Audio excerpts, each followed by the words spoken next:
the outline for the presentation today, webinar begins with a brief of introduction to PetroTeach, and then we introduce our distinguished instructor, Dr. Chokshi.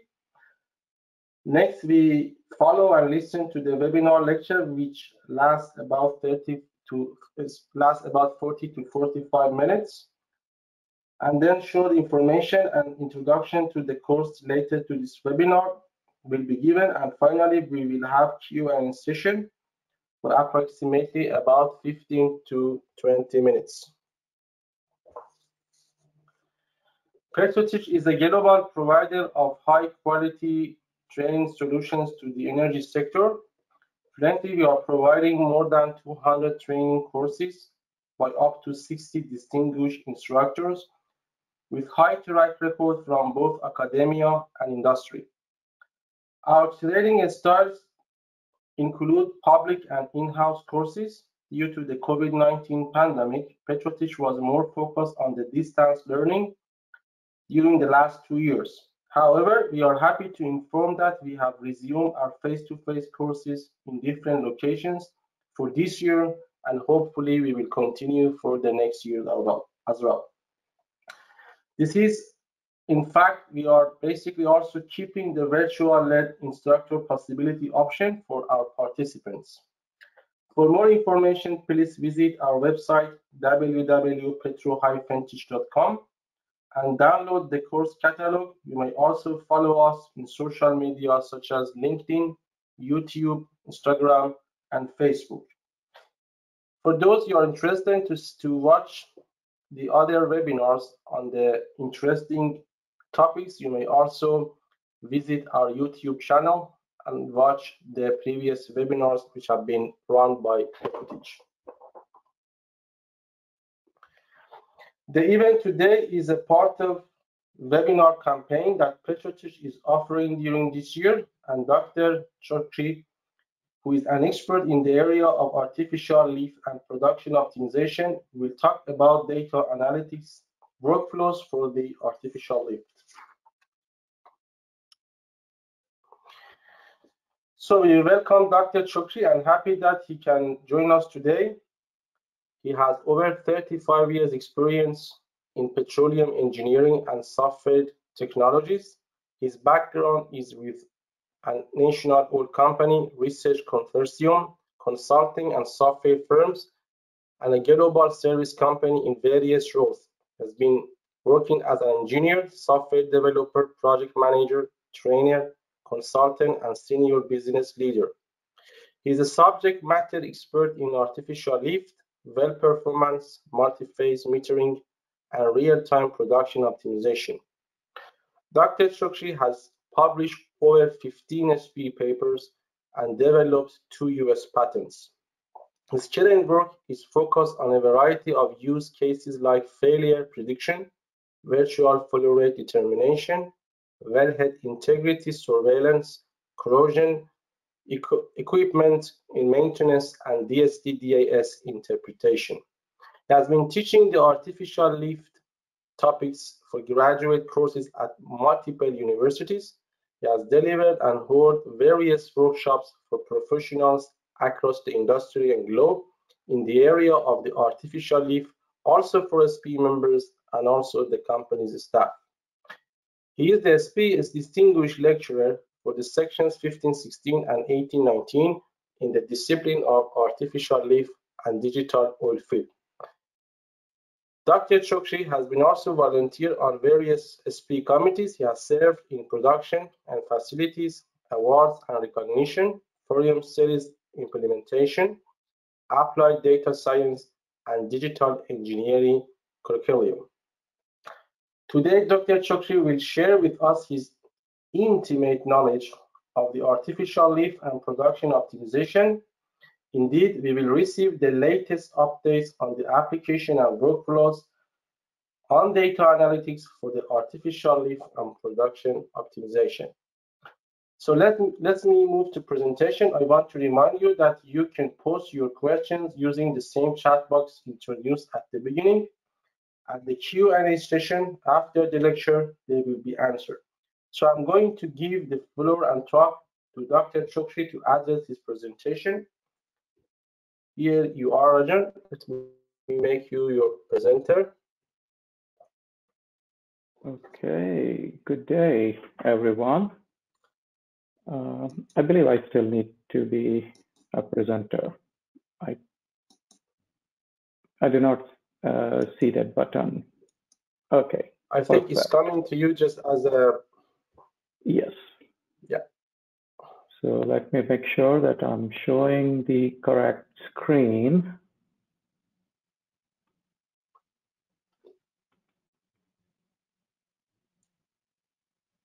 Okay. All right. So first of all, thank you, Sharon, for the introduction. And I appreciate this opportunity to present some of my thoughts and observations on this topic. I could have called this as well a machine learning for artificial lift, but my objective is not to talk about machine learning or AI, but the application of it that is relevant to us production engineers. And even though my focus primarily is towards artificial lift, and there are a few examples for facility, but it can be extended. What I'm talking about, some of these concepts can be extended across the board. Now, Dr. Shahram, he was very generous when he said that my intimate knowledge. I still consider myself a student or a learner of this domain. But increasingly, I'm realizing that us, the production engineers, the artificial lift engineers, when we do not get engaged into this dialogue, oftentimes the results are suboptimal. So what we're going to talk about today is some content from the course that I would be teaching through Petro-Teach.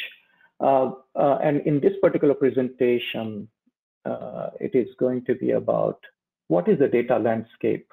Even though I said artificial lift, it's also production engineering. I'll talk about a few examples, primarily focused on artificial lift as well as some flow measurement side of it, and then we'll conclude this.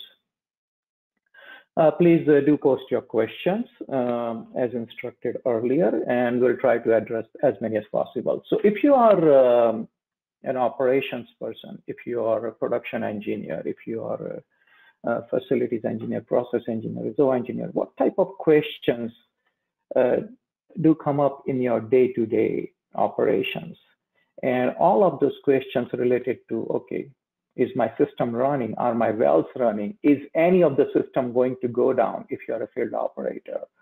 Production engineers say, how do I meet my production quota or delivery target? And the same is the concern of asset manager, to whom most of us report. And then there are some other operational issues. Do I know about slugging problems? How can I avoid it? Are my separators running efficiently and such? So these are the questions that can be put into the categories that are my equipment working for the design specifications? Do I need to prepare for any problems? Is there any failure that is going to happen? And then looking at the cost side of it, are there any costs that I can reduce so that my profitability can be improved? And then, of course, production forecasting and production deferral related concerns also come up often.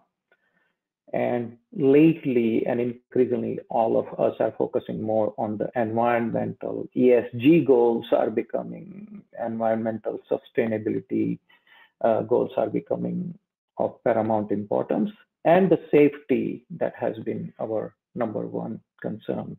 So how do I take care of all of this? Oftentimes on the surface, what appears to be conflicting priorities, and then make it on a sustaining basis.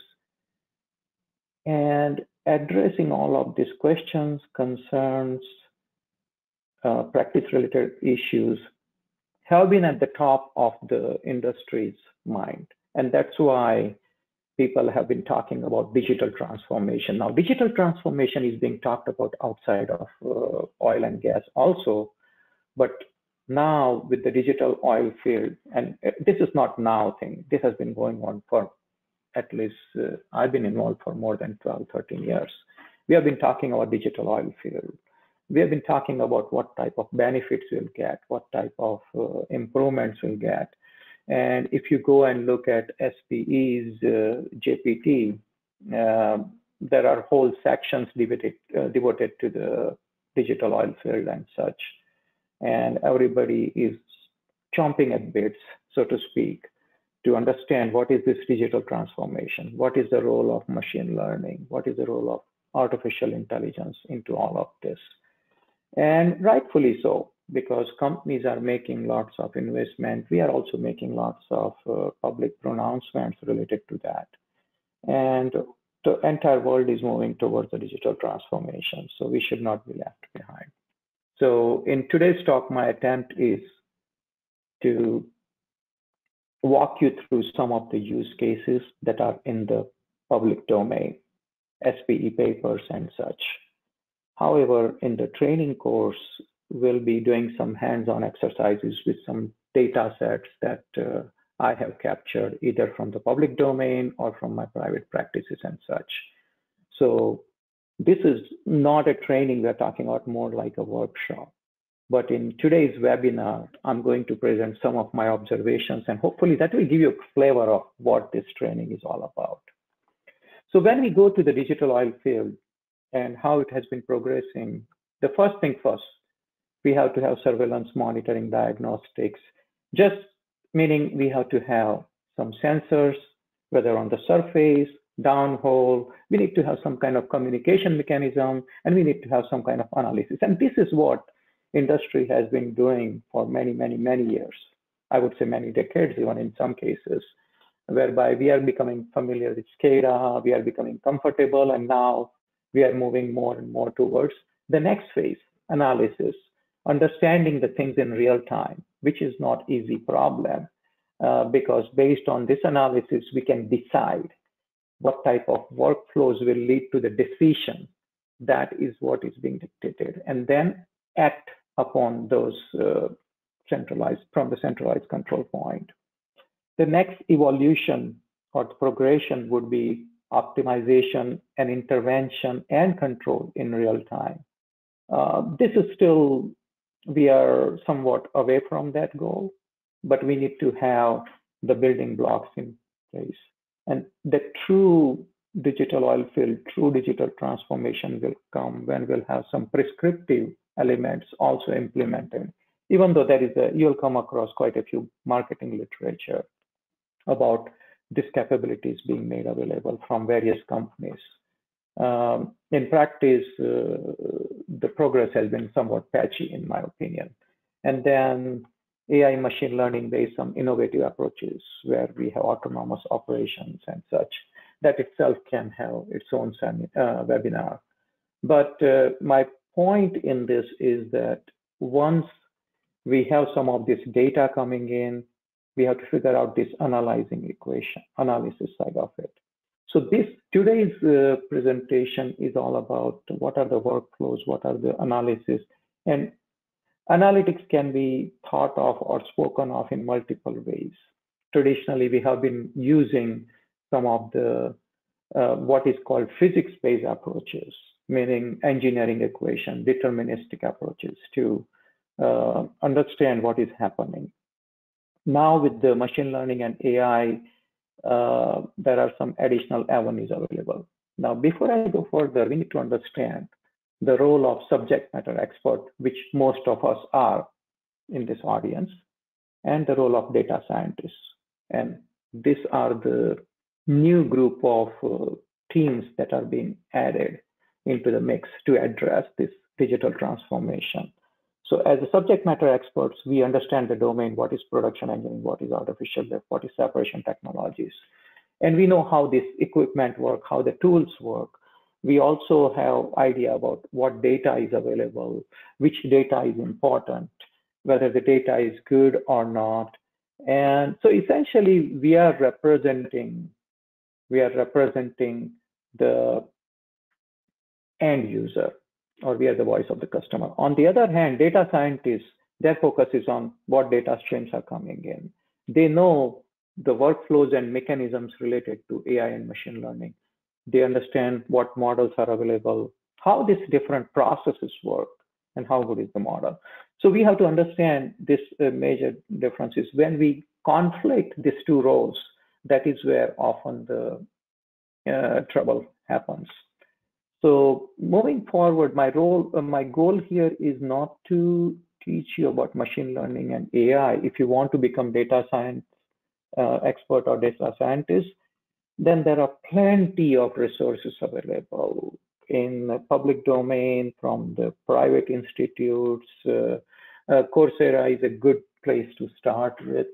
I'm still picking up and learning. So this is not a complete list, and you might have you on a better list or such. But the point is that some of the skill sets, or at least understanding some of the skill sets very high level, even though we are production engineers, is essential to bringing in good results of the machine learning approaches. So when we look at a typical machine learning or deep learning workflow, and here I'm leveraging the workflow that I found in one paper. Wherever I'm borrowing some figures or some ideas from a paper, you will find it mentioned on the slide. And here, what they are focusing on is that, first of all, you have to capture the data. You have to collect the data. And here it says wells, but I would expand it to say wells, facilities, whatever system that you want to study. Then you have to allocate the data records to training and testing subset. You have to configure the algorithm. You have to normalize the sample and such. Now, webinar doesn't have enough time for me to go into some of these details, but we can talk about it. But at a higher level, once you have the data, you have to do some pre-processing with the data. And the step 1 through step 6 is basically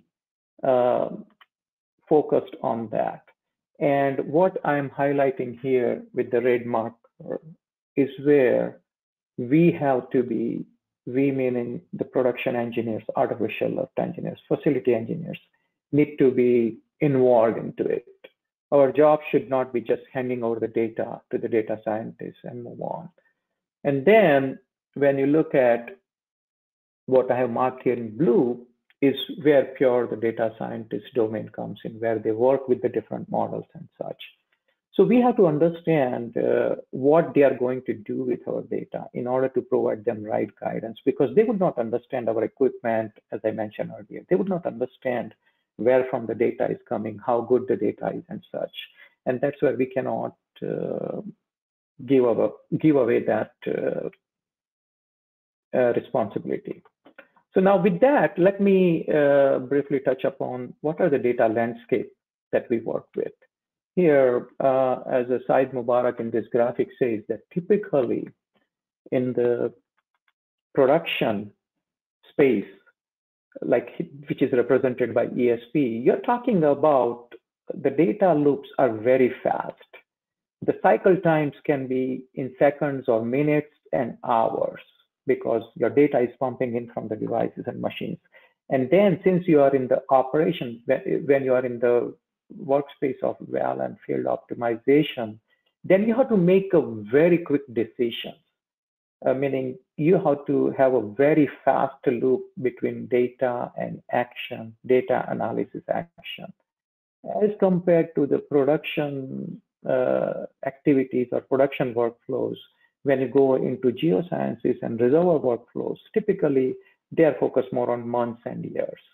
So the takeaway from here is that us production engineers need to be able to handle lots of data that is coming at very high frequency, and we need to make decision also very fast, because we are dealing with the devices and machines directly. And here are some samples of the different types of data. Like here is the data from the gas lift wells. There are some pressures, flow rates, temperatures. Here is the data from some ESP wells. Again, you have current, voltage, vibrations, pressures, temperature. Here is some data coming from the plunger lift well. Again, what is the casing tubing pressure, whether the plunger, what is the line pressure and such. Here is some data set from the surface sucker rod pumping system where you're looking at the dynamometer card, and then this is the same plotted on the time series. So what I'm pointing out here is that as an artificial lift production engineer, petroleum engineer, we need to be able to handle this high frequency data coming from variety of channels and try to make sense out of it, right? And here in this slide, what I'm showing is some of the very, very high volume data that is coming from the distributed temperature sensing, distributed acoustic sensing, and these are fiber optics based sensing methodologies that have been talked about since the early part of this century. Like here is this paper in 2007, where people have shown that how the gas lift valve, whether it's which gas lift valve is operating, can be figured out based on the temperature surveys. And in case of DTS, you can get temperature survey every few minutes or so. And on the right side, here again, there is an amalgamation of distributed acoustic sensing data that is shown here, distributed temperature sensing data, and then the conventional data. And then an analyst has to make sense of all of it, whether the packer is leaking or particular gas lift valve is taking gas or not. And increasingly, what is happening is that such analysis can take upwards of few hours, and we do not have that. And that's where some of the technologies or techniques we're talking about will be helpful. Now, in addition to the real-time data that I talked about in the previous two slides, there are some discrete event data, whether it's a production well test, whether it's a well completion, workover related data, PVT data, equipment changeover data, or if there is any well or surface activity happens, then all of that data also needs to be taken into account. And we do that, but those are very tedious and manual processes. And this is one of the challenges of working with like fluxing this quasi real-time data or not so frequent data with the real-time data that I was talking about earlier. Okay. Now, some data-driven approaches do not focus on this type of data, but I'm convinced that we need to use all of this data in addition to the real-time data. And increasingly, people are talking about hybrid approaches, and I'll touch upon it towards the end of the webinar. Digital twins is another application where people talk about it a lot. So if we have to make a nice table of what are the different data available to solve artificial lift challenges with machine learning or artificial intelligence, then here is a laundry list, so to speak. Again, there are measurements specific to a particular lift method, and then there are common measurements specific to the production, whether the facilities are running or not, what is the status of the injection, what is the configuration, and so on and so forth.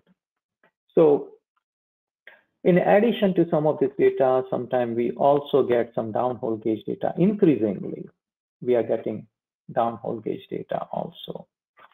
So we have to learn to assimilate all of this and integrate them into different workflows so that a good action can be taken. Now, before we jump into this bandwagon, we have to also acknowledge that there are some realities in the field that would make it difficult. And this is often, this next two slides will talk about some of the field constraints. And these field constraints are often presented as barrier, while some of the people would say, this will never work in our world because we do not have proper data, our data is not properly validated, there are lots of quality and quantity issues, some measurements may not be available, some measurements may not coordinate with each other. For example, upstream pressure less than downstream pressure in a flowing system. or measurement may not correspond to some physical model, like some negative values for pressure or some flat line data when all of a sudden your Wi-Fi or WiMAX goes out, or there is what's called data clamping or clipping that may be happening. There may be some outliers, some discontinuities and such. So these are all challenges. And some of these challenges can be tackled with some machine learning approaches. And we'll talk about that during the class, during the training, right?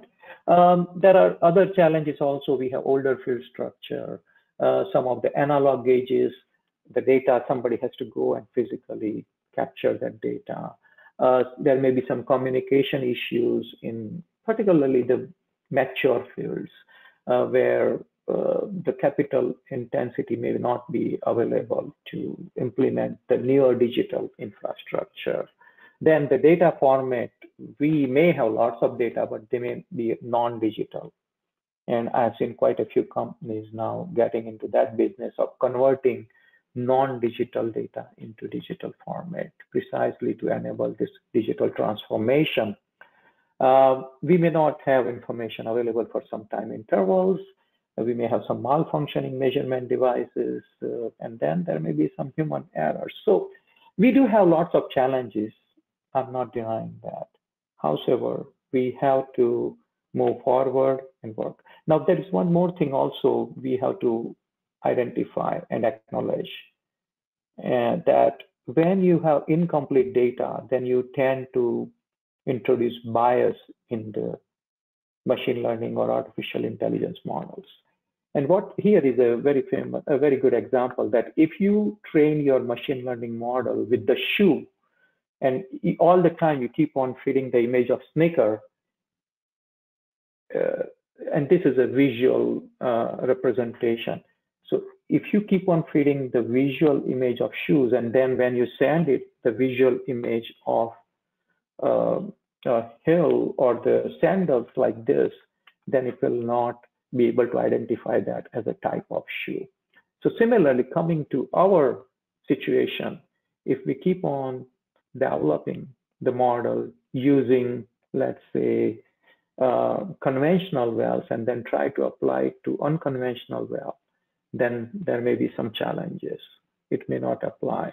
Or if you have light oil wells, one field with the light oil and another field with heavy oil, then the model may not be transferable if it's a purely data-driven. So we have to understand that.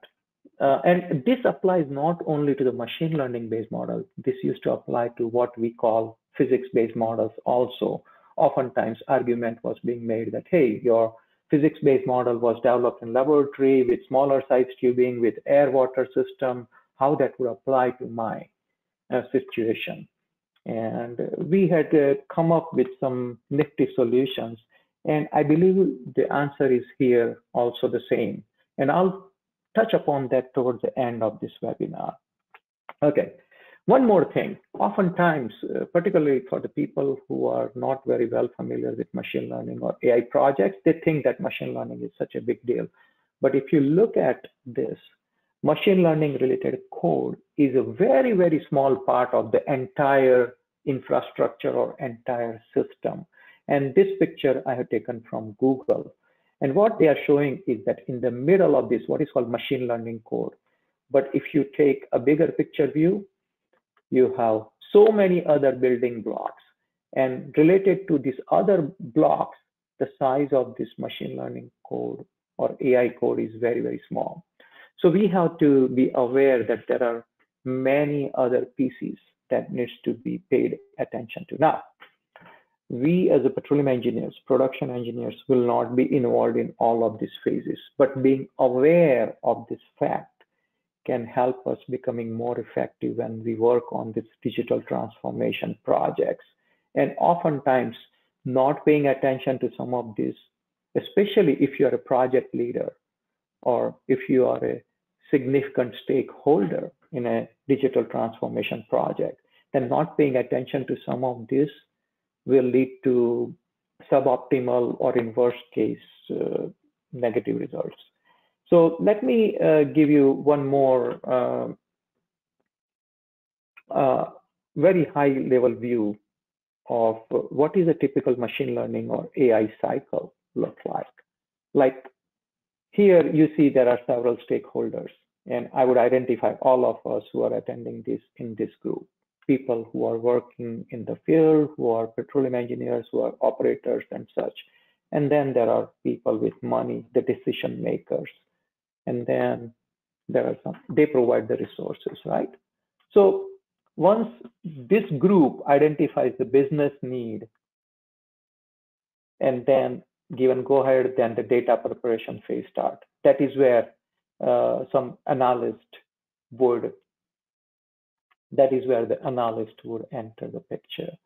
And so this data preparation phase is very, very important because that is where 80% of the work lies. First of all, convincing the people or the business need of the problem solution, that is a lot of work. Then the data preparation is a lot of, and 80% of the frustration also comes to this.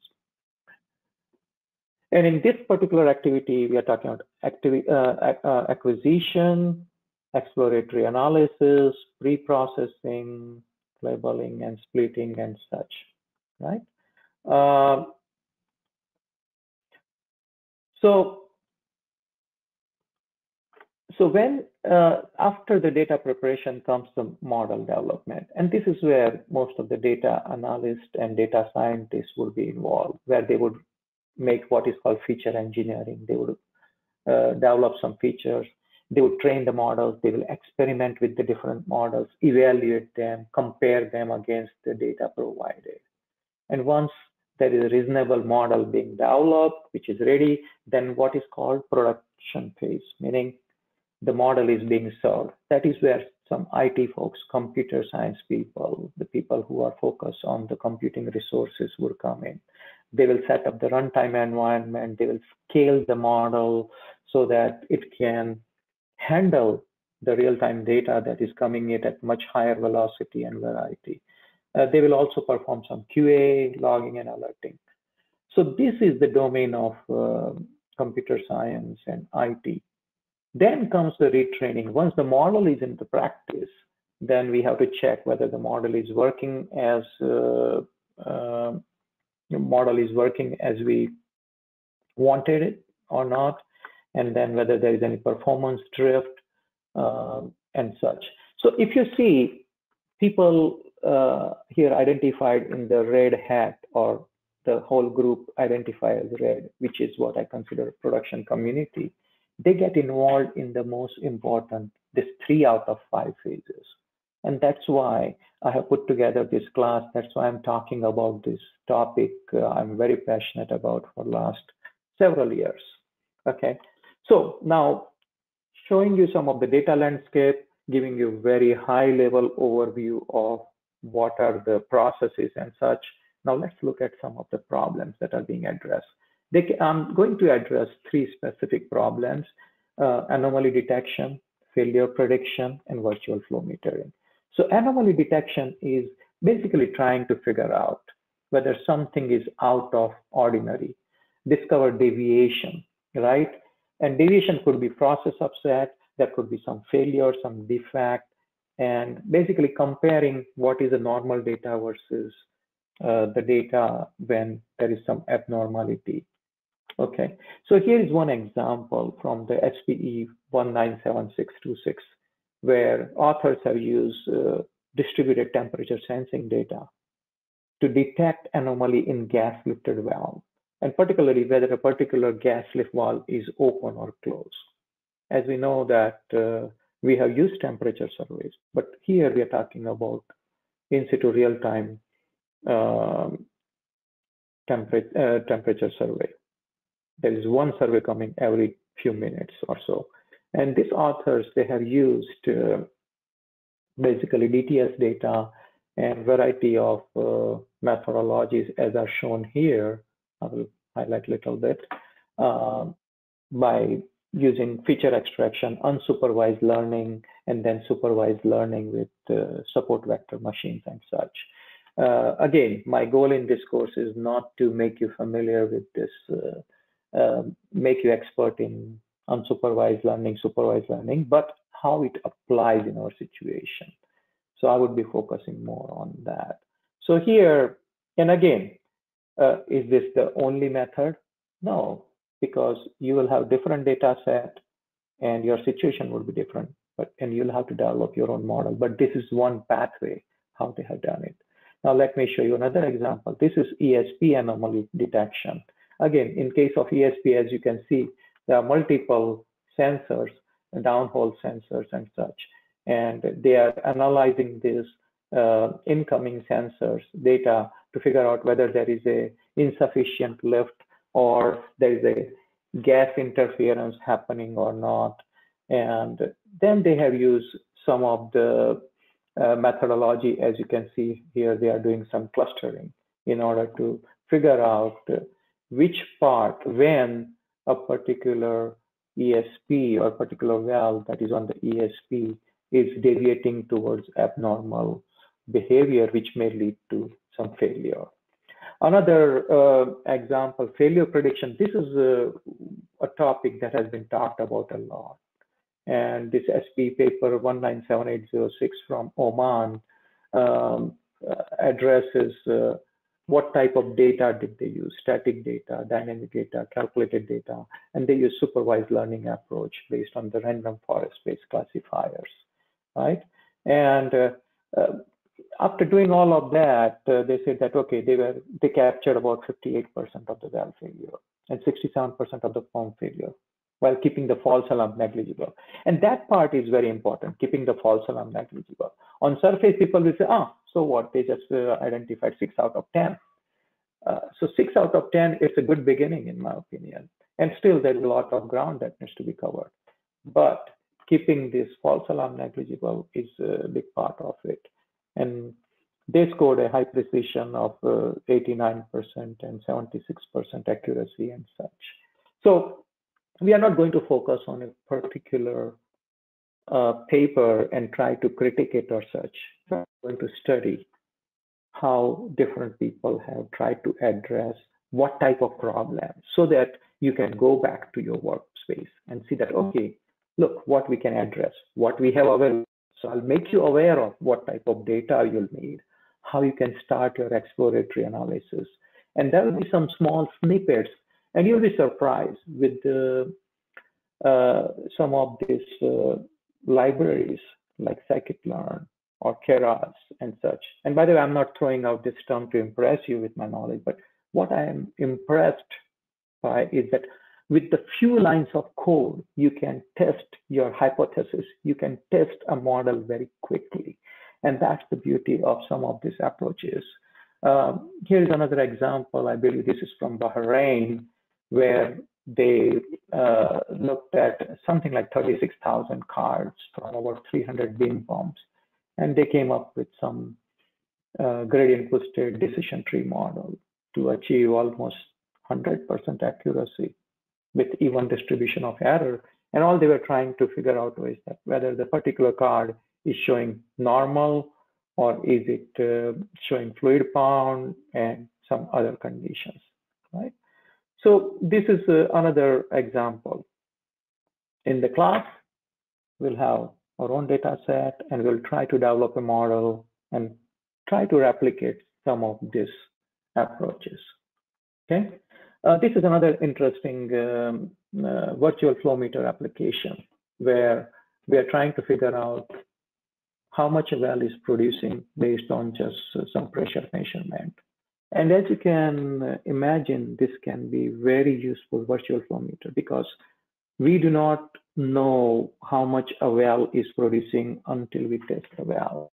And here is this paper, and they have provided even the data set in the spreadsheet format. So you are all, if you are already working on the data modeling and such, then you may want to give this data set some spin.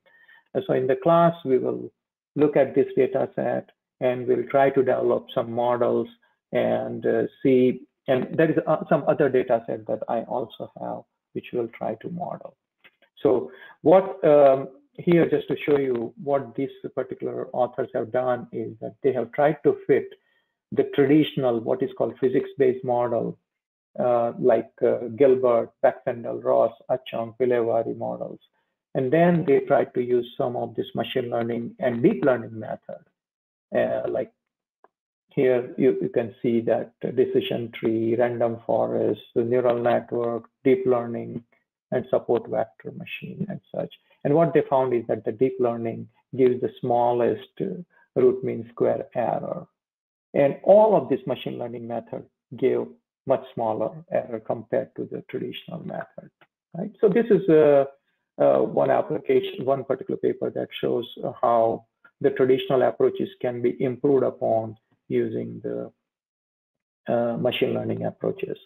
Here is another paper from University of Tulsa, my alma mater, very recently published on Plunger lift, right? Again, another, and one, you can refer to this paper, but one important takeaway for me is that the physics guided features, when they were introduced in their analysis, that provided a lot better model performance rather than just brute force data science approaches, okay?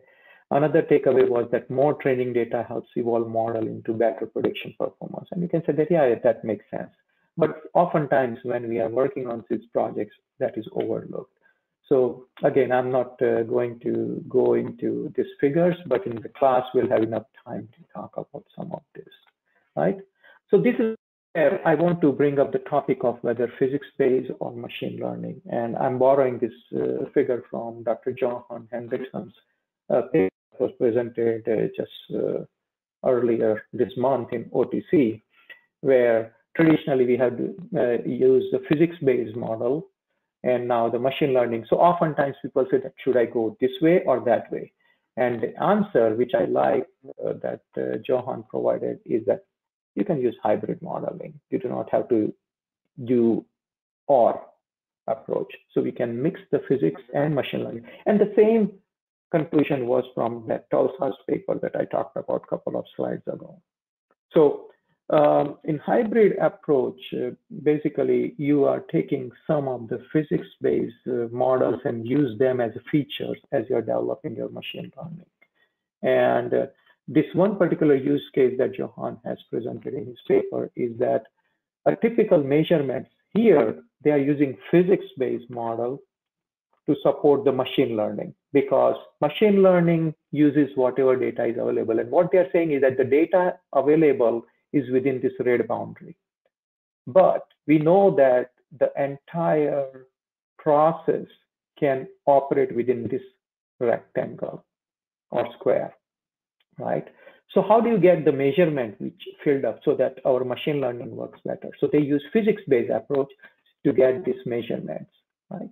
So historical operational data, when it does not cover the full expected range of operating conditions, you use physics-based model so that you are augmenting this measured data with simulation. And that is very interesting. They have given quite a few use cases in their paper, by the way. So I would highly recommend, if you are interested in understanding these hybrid models, refer to this OTC 31938, okay? Finally, I want to touch upon this exciting edge device-based application. And this was presented in SPE 201516. And what they have done is that they have developed a rod pumping dynamometer card. Like they are doing what is called ensemble modeling. And these are the 5 methods that are shown here in the block that they are using to basically figure out that this Dynacard image represents what, using these ensemble models, right? And then what they are doing is that whether it's a fluid bound or gas interference or solid binding and such, and then they are using transfer learning method, where the actual human provides the feedback, some expert, subject matter expert provides the feedback that, no, this doesn't look correct, it is this. And that is where, again, the machine learning model would learn from it and then improve through this retraining process. And the expectation is that over the time, this model will become so adept. And what they have done is, as is shown here, they have basically implemented this machine learning model in this edge device, which is a computer ruggedized for the field application. And they have implemented this device here side by side to the VSD, variable speed drive, so that on-site decision can be made. Now we do have physics learning Gibbs model, Victoria Ponce's model to do some of this analysis as well. And that's where I find some interesting possibilities whereby we can use maybe Ponce's model or Gibbs's model to, along with the data approaches that are shown here, to improve the predictions. So in conclusion, these data-driven approaches are increasingly being applied in production domain, and specifically artificial lift. The applications where most of the focus has been on anomaly detection, failure prediction, virtual flow metering, and such. These machine learning models are good for saving time, minimizing effort, improving the quality, limiting the human error, and lowering the risk, right? So your takeaway should be, while machine learning and AI approaches promise new pathways to solving our operational and design challenges, artificial lift and the production community needs to pay attention to and participate in this entire workflow, starting from the cleaning, modeling, to production phase and the production deployment and retraining. And another takeaway is that the hybrid modeling yields better outcomes. And we need to focus more. And this is where we can contribute to a lot towards that. So with that, we are back to this advertising blurb about the course. As I said, the course is not about going over some SP paper. It is actually a workshop where we'll be taking, after some introduction to the machine learning and AI space, we'll be going through these use cases over the 2 days. You'll get some data sets. You will have some prepared scripts, so that I do not anticipate that you will be Python expert or anything like that. And we'll be using cloud-based Google Colab notebooks to solve it, meaning you do not have to install anything on your machine to come to the course. All you need is a browser, and solve some of this problem. You'll see some of the outcomes, and hopefully you'll be able to implement them, some of the solutions, into your workspace. So hope to see you in this class. Thank you very much. And now we are open for the questions.